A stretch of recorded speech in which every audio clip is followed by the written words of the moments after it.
안녕하십니까, 이사무장입니다. 오늘은 지난 12회에 소개드렸던 유치권 배제 신청서에 이어 유치권 부존재 확인 소송 진행 중에 경매 사건을 낙찰받았다가 낙찰자가 큰 손실을 본 사연을 소개해드리고자 합니다. 낙찰자가 유치권 신고된 경매 사건에 유치권 부존재 확인 소송이 진행 중인 사실을 확인하고 채권은행으로부터 유치권은 아무 문제 없으니 입찰하셔도 된다라는 말을 굳게 믿었다가 큰 손실을 보게 된 것입니다. 총 두 편이 있는데 오늘 1편을 소개해드리고 2편은 다음에 소개해드리겠습니다. 그럼 오늘 소개해드릴 경매 사건을 살펴보겠습니다. 경기도 김포시에 소재하였으며 용도는 점포인 공장건물로 감정가는 약 9억 7,100만원가량이었습니다. 2014년 1월 2일 새해 벽두부터 경매 개시 결정 기입 등기가 격려되었습니다. 한 달 후인 같은 해 2월경에 유치권자가 공사대금 약 1억 2,300만 원에 대하여 경매법원에 유치권 신고를 하였습니다.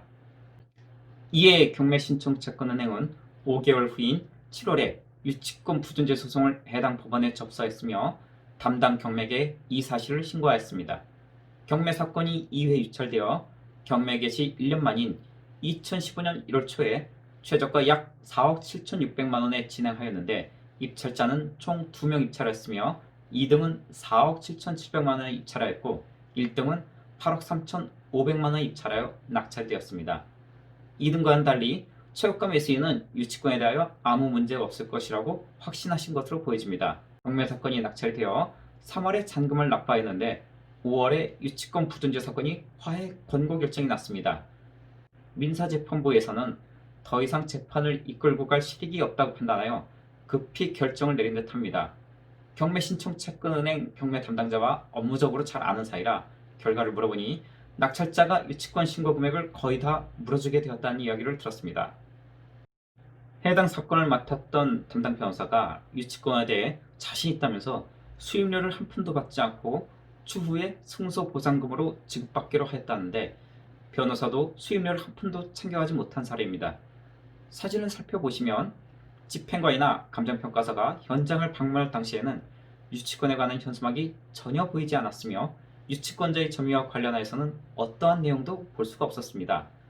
그러나 제가 낙찰 수개월 전에 방문하였을 때는 사진과 같이 유치권 현수막이 걸려져 있었으며 공장문도 시공장치로 잘 잠겨져 있는 상태였습니다.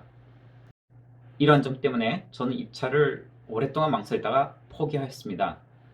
낙찰자는 입찰 전에 경매 신청 채권자가 유치권은 소송을 통해 별 문제 없을 테니 입찰하셔도 된다고 하여 큰 금액을 적어 낙찰을 받고 유치권 신고 금액까지 지급하였다고 하니 매우 안타까운 사례입니다.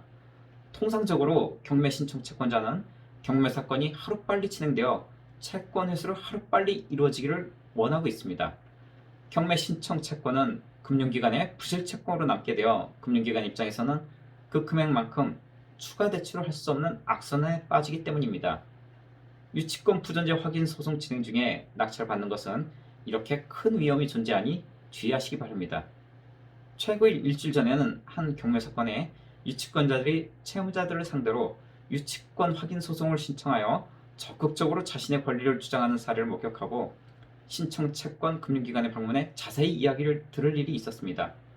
채무자 및 채권자와 함께 만나 상담을 해본 결과 현재 유치권 신고한 공사업자들은 크게 문제가 되지 않을 것처럼 보여지지만 다른 유치권자가 매복하고 있다는 사실을 발견하게 되었습니다.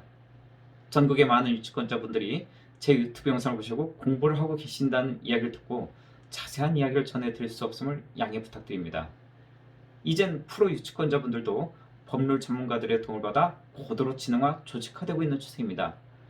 섣불리 유치권에 접근하지 마시고 어려운 유치권 신고 사건은 저희 사무실에 상담하여 주시기 바랍니다.